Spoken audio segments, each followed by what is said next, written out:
If you've been scammed, one question tends to sit heavier than the money. Why me? It's usually asked as a self-accusation. What did I do wrong? What did they see in me? So let me answer it properly.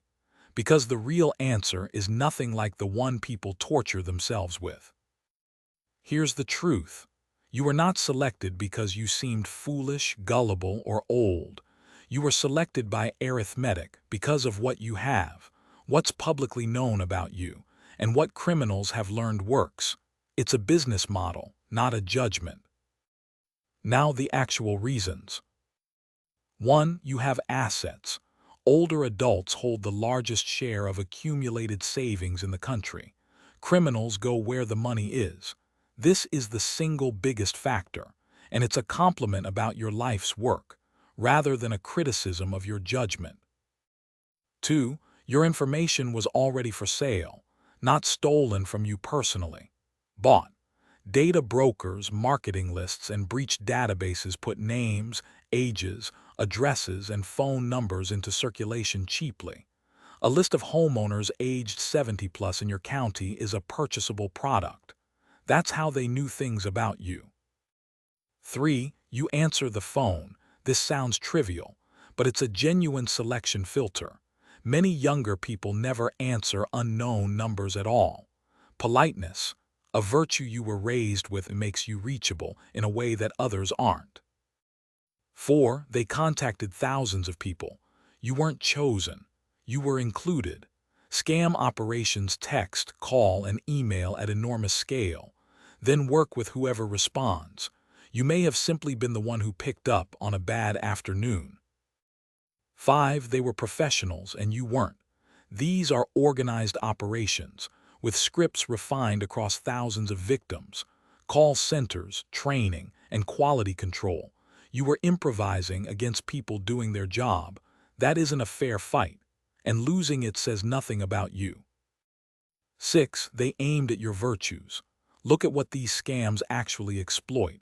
Wanting to help a grandchild, respect for authority, correcting a stranger's mistake, loyalty to someone you love, wanting a repair done properly, generosity after a disaster. Every one of those is a good quality. A scam is a machine for turning virtues into vulnerabilities. And 7. Some circumstances raise exposure. Living alone, recent bereavement, isolation, not weaknesses, circumstances, often ones you didn't choose and would not have chosen. Now here's the thing nobody says out loud. Being smart is not much protection. Doctors, engineers, accountants, professors, and retired police officers are defrauded constantly. The FBI's own reporting reflects victims across every profession and education level. Intelligence isn't the relevant defense, because these scams don't attack reasoning. They attack emotion under time pressure, fear, love, urgency, hope. And those systems work the same way in a genius as in anyone else. That's why this book teaches habits and rules rather than cleverness. A rule works when you're frightened. Cleverness often doesn't. So here's what to do. Replace why me with why anyone.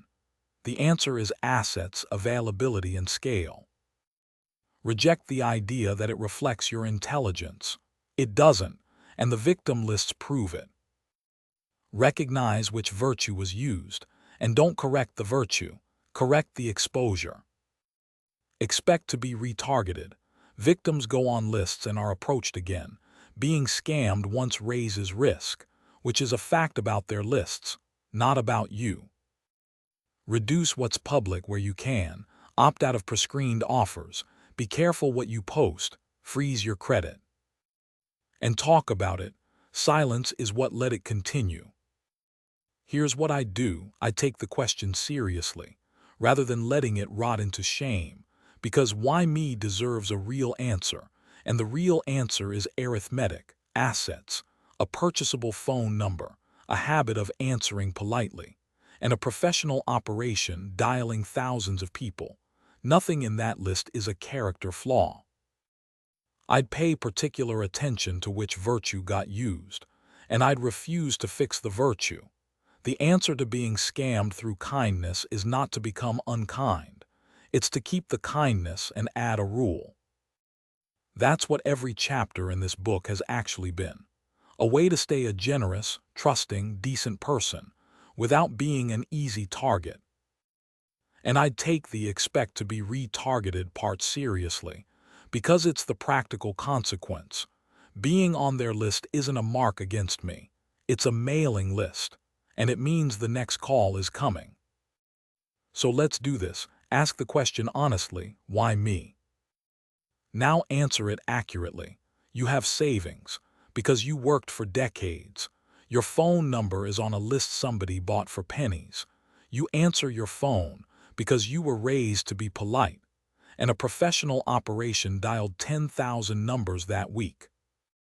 Every single item on that list is either an achievement, a circumstance, or a virtue. Not one is a flaw. That's the honest answer to why me, and it's the one worth keeping.